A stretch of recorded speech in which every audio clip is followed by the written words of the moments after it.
키슬레브 그리고 아홉째 딸이다.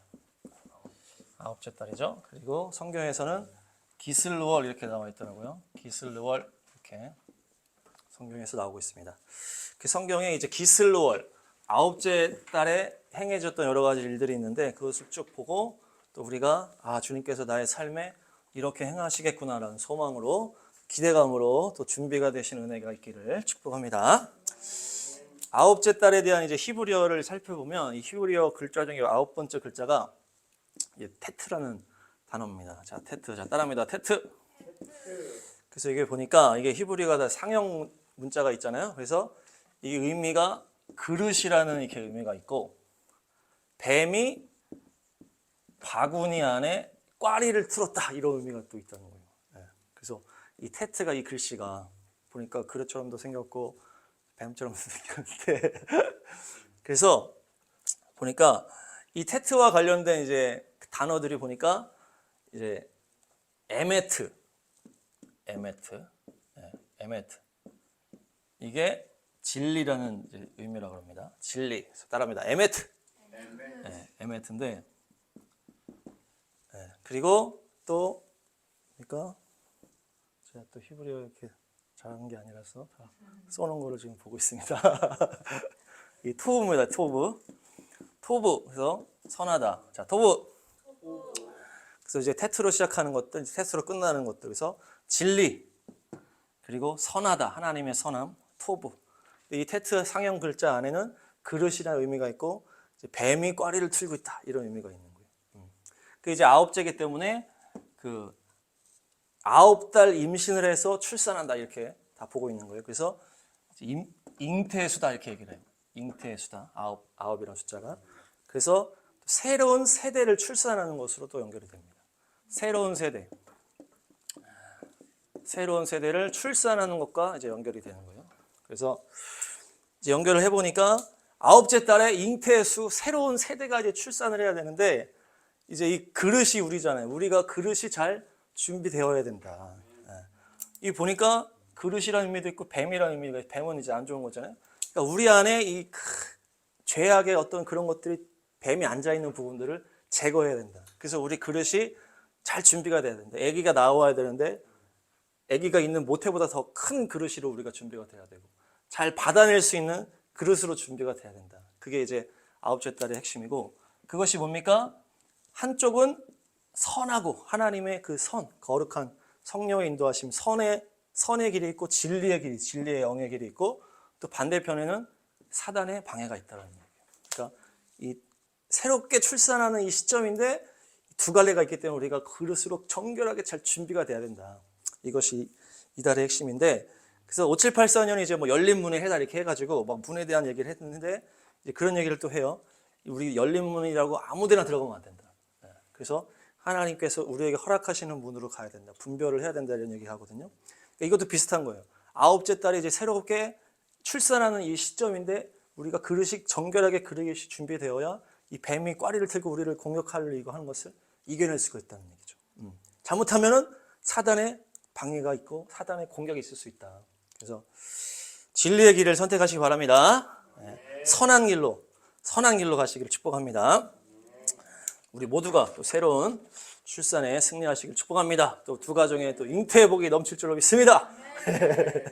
그래서 성령의 인도하심을 받아야 됩니다. 그래서 이제 이 기준을 가지고 이제 성경에 이 아홉째 달에 일어난 사건들이 막 있어요. 그래서 그 사건들을 하나하나 보면서 우리가 이렇게 승리를 해야 되겠다 보는 거예요. 그래서 첫 번째 말씀이 에스라 선지자의 말씀입니다. 말씀 한번 읽어주세요. 시작. 사흘 안에 유다와 베냐민 사람들이 모두 예루살렘에 모였다. 그때가 아홉째 달 20일이다. 온 백성이 하나님의 성전 앞들에 모여 앉아서 떨고 있었다. 사태가 이러한 후에 큰 비까지 내리고 있었기 때문이다. 네, 계속. 드디어 에스라 제사장이 나서서 그들에게 말하였다. 여러분은 이방 여자들과 결혼하였으므로 배신자가 되었습니다. 그것 때문에 이스라엘의 죄가 더욱 커졌습니다. 이제 여러분의 조상의 하나님께 죄를 자백하고 그의 뜻을 따르십시오. 이 땅에 있는 이방 백성과 관계를 끊고 여러분이 데리고 사는 이방인 아내들과도 인연을 끊어야 합니다. 네, 아멘. 무슨 내용이냐면 이제 이스라엘 백성들이 이제 유다 백성들이 이제 포로로 끌려갔잖아요. 그 70년이 끝나고 돌아온 다음의 이야기고 에스라 선지자가 사람들을 모아놓고 막 얘기를 하는데 무슨 얘기를 하냐? 우리가 이렇게 하나님의 심판을 받고 우리가 포로로 끌려가고 한 이유가 첫 번째가 뭐다? 이방 여인을 우리가 받아들였다는 거예요. 이방이 이제 믿음 없는 여인을 받아들이니까 그 우상이 우리 안으로 들어왔다는 얘기죠. 그래서 우리가 뭐 그 구약의 스토리를 알잖아요. 그런 것들이 들어왔기 때문에 우리가 이렇게 포로로 잡혀갔다 다시 온 거다. 이 우리의 비참한 상황의 이유가 이방 여인으로부터 온 우상 숭배다. 그래서 이거를 끊어야 된다라고 막 탄식하면서 막 회개하면서 얘기하는 시점이 아홉째 달이라는 거예요. 그러니까 우리도 이제 우리 안에 이제 우상이 있다라는 아까 뱀도 얘기했지만 우리 안에 있는 우상 숭배, 세상에서부터 흘러들어온 것들. 그래서 우리가 세상 누룩이라 그러는데 그런 것들을 제거를 해야 된다는 거예요. 그러면서 여기는 얼마나 강력하게 얘기하냐면 에스라가 막 울면서 막 기도를 하니까 막 백성들도 다 같이 막 울어. 비는 막 오고 있고 다 울고 있는 거예요. 그런 상황인데 강력하게 얘기하는 그러면서 아내를 다 내쫓으라는 얘기예요 지금. 그만큼 지금 강력하게 지금 얘기하고 있거든요. 그리고 뒤에 보면은 뭐 애들도 내보내라 막 이렇게 얘기해요. 그만큼 철저하게 우상 숭배했던 그것들을 내보내야 된다.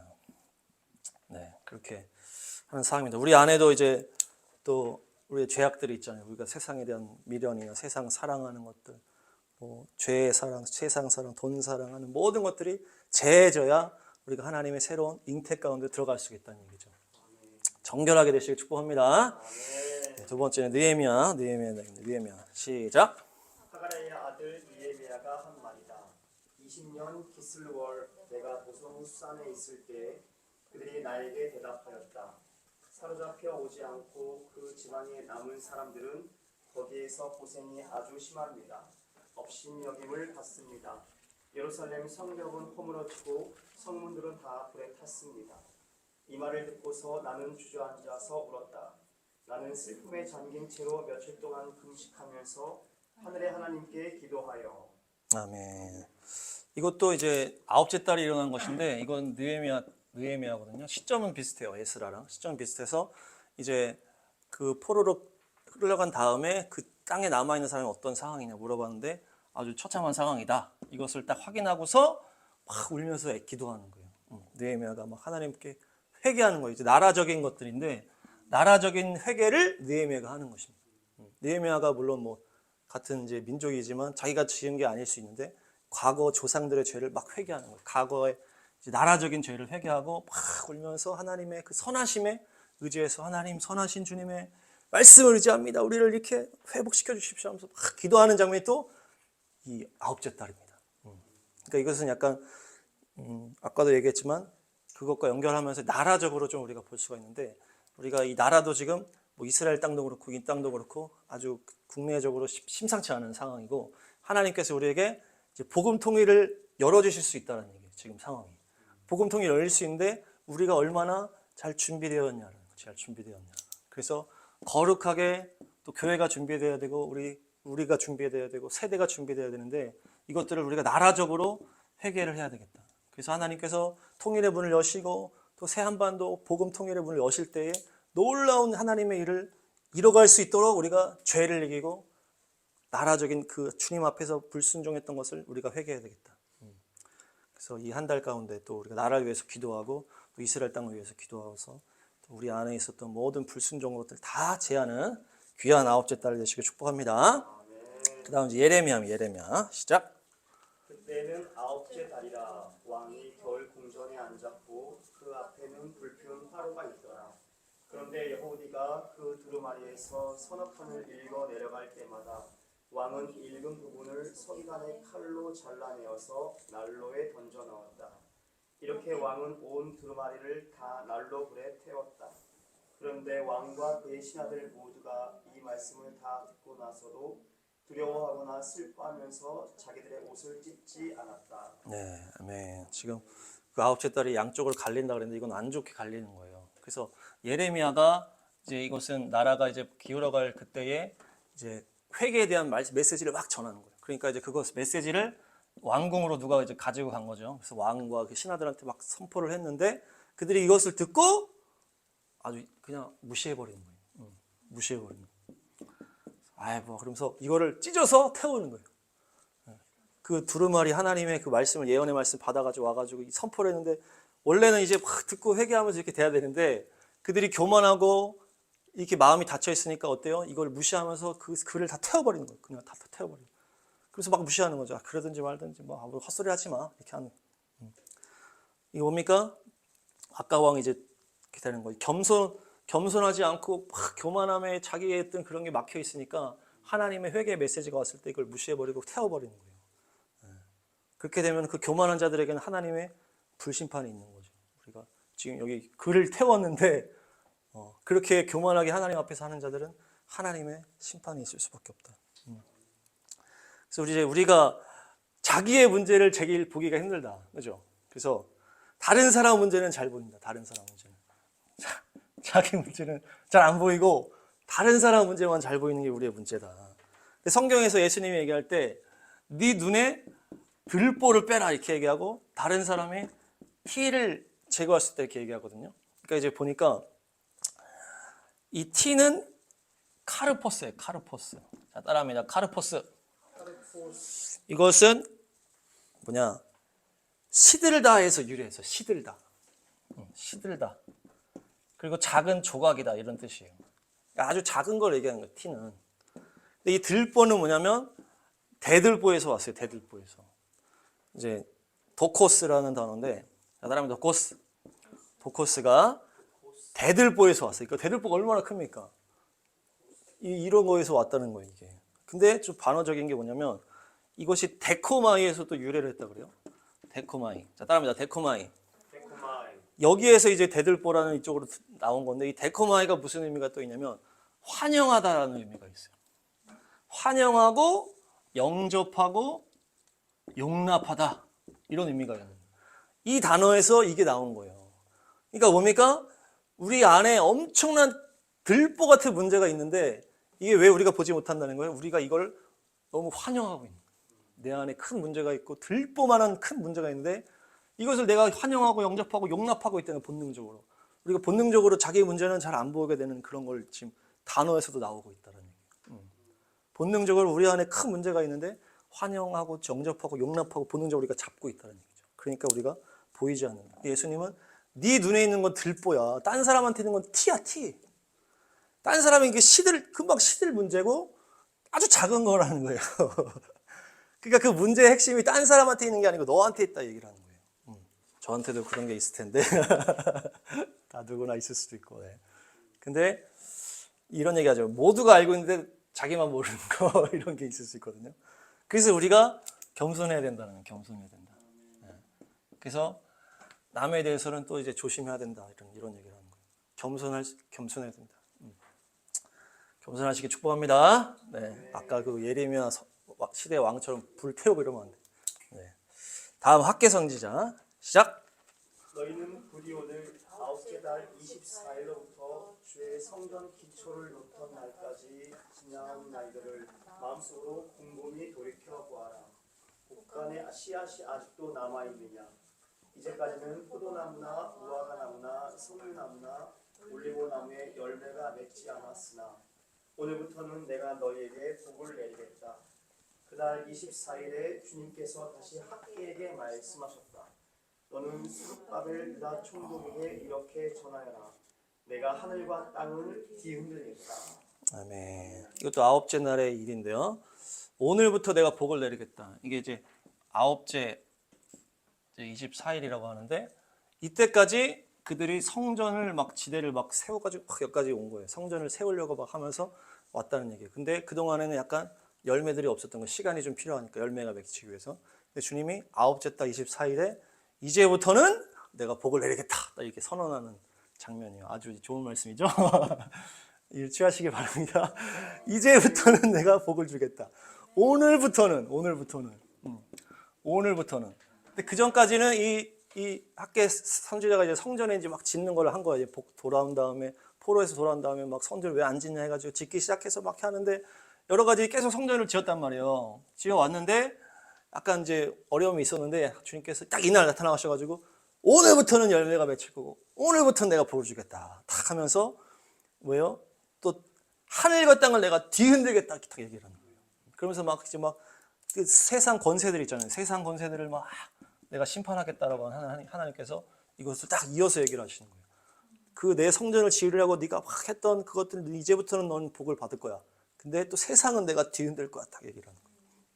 그러니까 이제 마지막 때로 흘러갈수록 어떻습니까? 세상은 막 시끄러워, 막 수많은 막 그런 어려움 가운데 또 고통 가운데 또 막 잘난 사람 나타나고 막 이렇게 하지만 하나님의 성전 예배를 붙드는 사람들은 하나님이 복을 주신다는 얘기예요.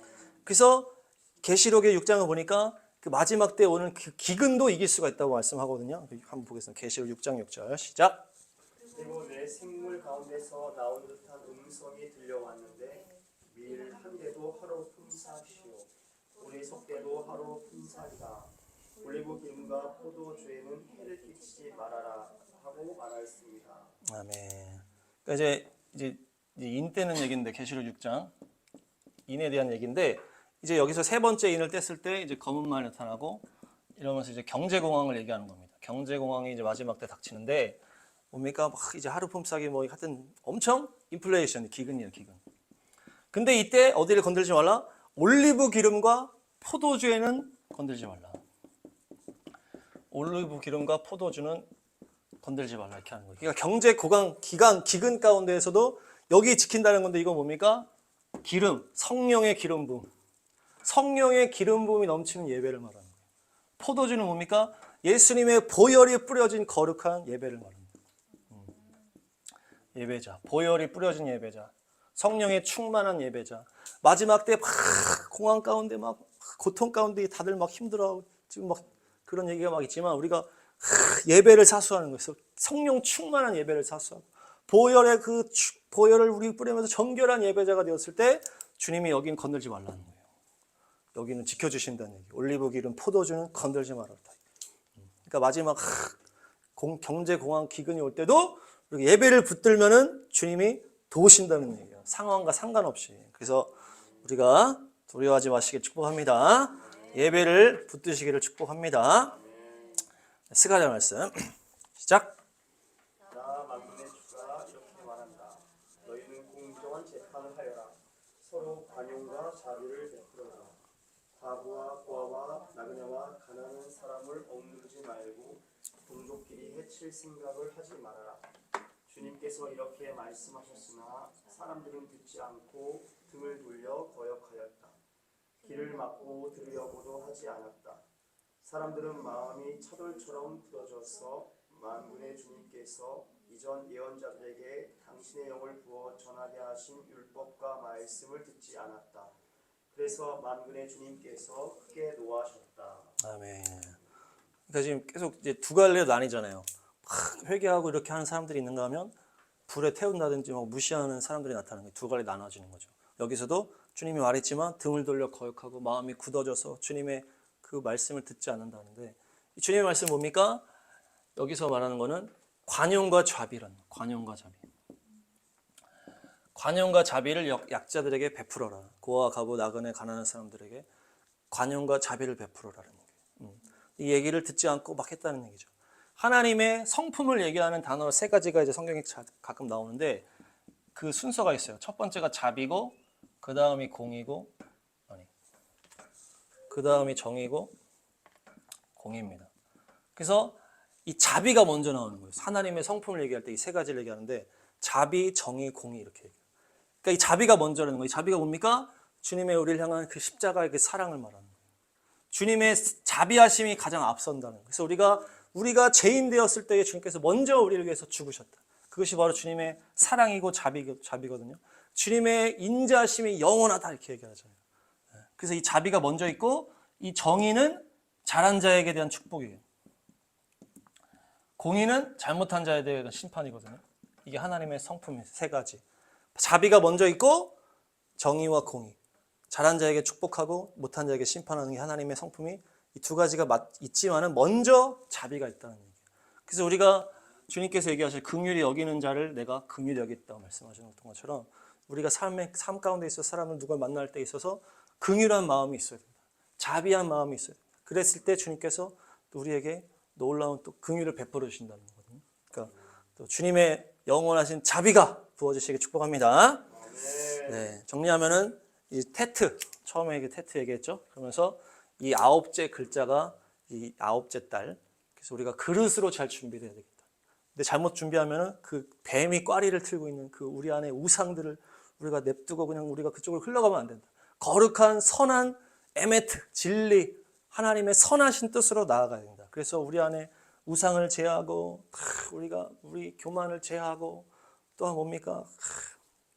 불순종한 나라적인 또 회개를 통해서 우리의 불순종을 회개하고 우상 숭배와 불순종을 회개하면서 내 안에 있는 들보를 제거해야 된다. 제거.